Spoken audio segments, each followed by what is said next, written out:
So hello everyone, in this talk we will compare two models for machine learning, on one side artificial neural networks and on the other side Turing machines, which in machine learning boson with induction with Kolmogorov complexity.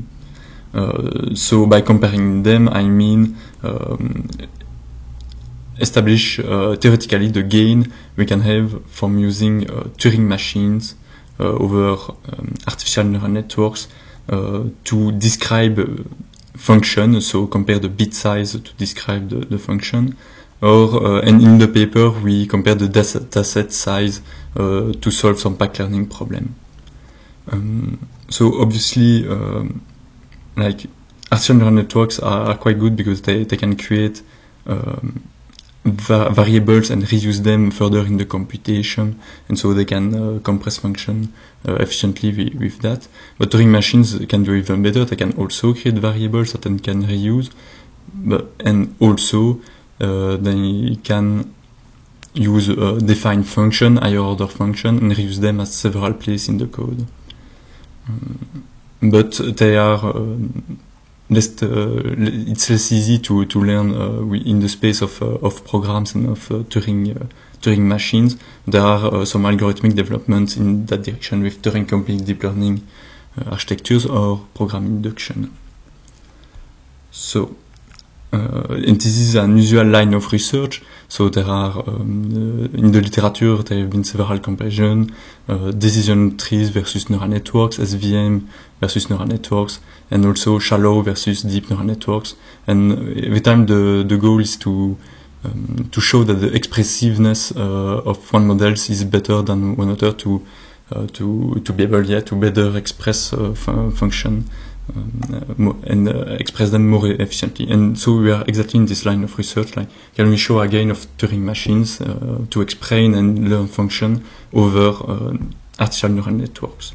So to formalize our problem, we will reduce artificial, well, let's say that artificial neural networks are equivalent to Boolean circuits in terms of description, bit size description and learning. Once we have done that, we can also, for our learning algorithm, take the minimum description length. So we simply take the hypothesis in the language we have, so neural networks or circuits or Turing machines, which correspond to which has the smallest length and which fits the data.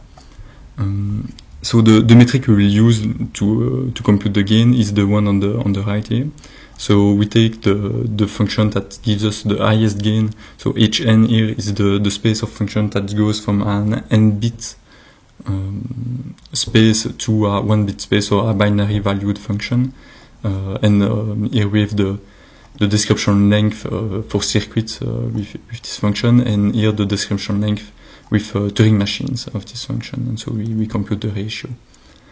So two dimensions of interest in our analysis is the input size n and the execution time we allow for the Turing machines.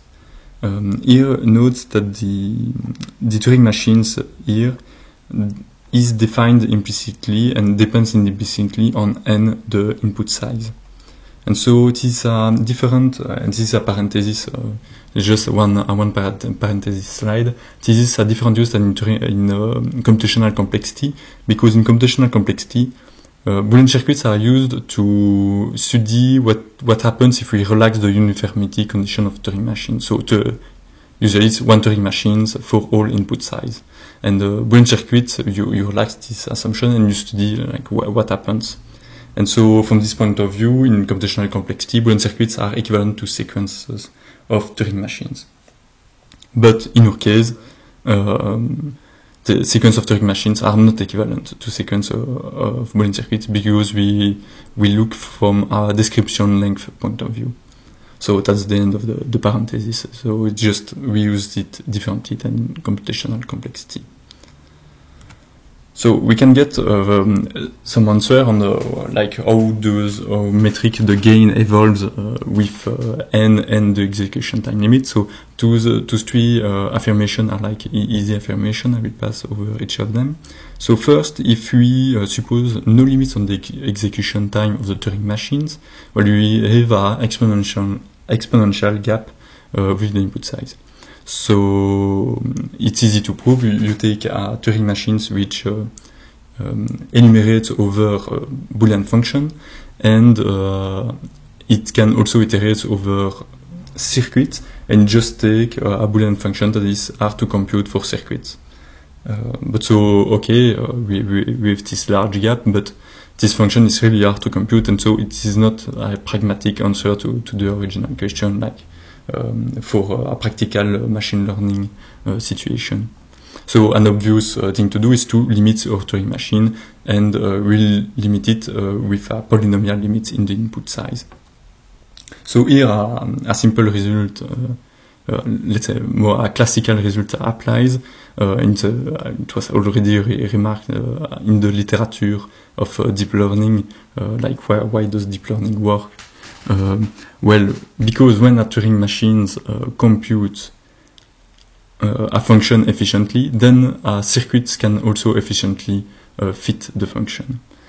And this is a classical result which is used, for example, to show that SAT is NP complete. So you take the execution time of a Turing machine, you can convert it into a Boolean circuit, and then you can convert the Boolean circuit into a satisfiability formula. So really a classical result, and that upper bounds the gain we can have from Turing machines over circuits. So that's for an upper bound. A simple lower bound to obtain is the third expression here. So it's a linear lower bound, and the way to prove it is you can take, for example, the parity function. The parity function depends on all the bits in the input. And since we depend on all the bits in the input, the circuit has to aggregate the information in all those bits. And to do it, it needs at least to have at least a linear size to aggregate all those bits. On the contrary, on the opposite side, the Turing machines, there exist Turing machines of constant size that can solve this problem. So we have a linear gain. So this is really trivial to prove, and so the interesting question is like what happens between this lower bound and this upper bound? Like, do we have super linear gain in the input size for computationally tractable Turing machines? And so usually this question, like, two cases: either it's true, like we have super linear gains, or it's not true, we don't have super linear gains. And in both cases, we end up proving an open problem, solving an open problem in computational complexity. So if it's true, like there exists a language in P which is not computable by a sequence of Boolean circuits growing linearly in size, and this is an open problem even with NP. Yes, we would have to solve an hard problem to successfully prove that.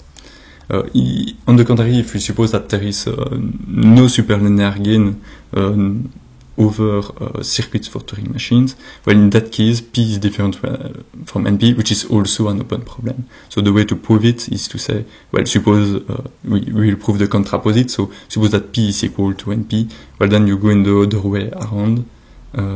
If P is equal to NP, then the polynomial hierarchy collapses, and P becomes a really powerful set of functions which can force large circuits.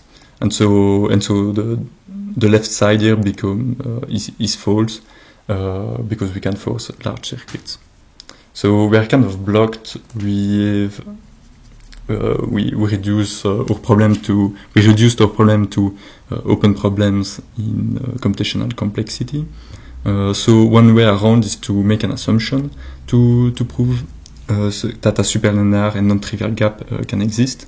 So an assumption can be made assuming that there exists a language in E, which is like a reduced version of exponential time, the exponential time complexity class. So suppose that a language in E is difficult to exactly compute for Boolean circuits. Well, then we can force arbitrarily large polynomial gain with a polynomial execution time. So this is somewhat intuitive if you think about it. But the assumption also allows to prove backlearning gap. So the assumption using de-randomization research results, which are non-trivial results, also allows to say something in the space not only exactly computing things, but allow computing things with allowed approximation. And so that allows us to also make a backlearning claim using exactly the same assumption. So in conclusion, so we studied Turing machines, the gain we could have by using Turing machines as a model in machine learning over classical artificial neural network. Well, given the state of theoretical computer science, we failed to prove an advantage, which is the advantage seems quite intuitive, but we only have this linear trivial advantage. And so there is nothing non-trivial that we could prove, and it's linked to open problems, so really hard to prove. It's really hard to prove. Also, we give a maybe reasonable assumption, which allows to prove an advantage. So that's the limit. That's where we got. And if someone should want to go further, like with convolutional or recurrent or even transformer architecture, and show a gain for Turing machines over these architectures, well, it would necessitate a stronger assumption than the one we present. Okay, and so you can go to our paper if you want to see the results for backlearning gain. Thanks for your attention.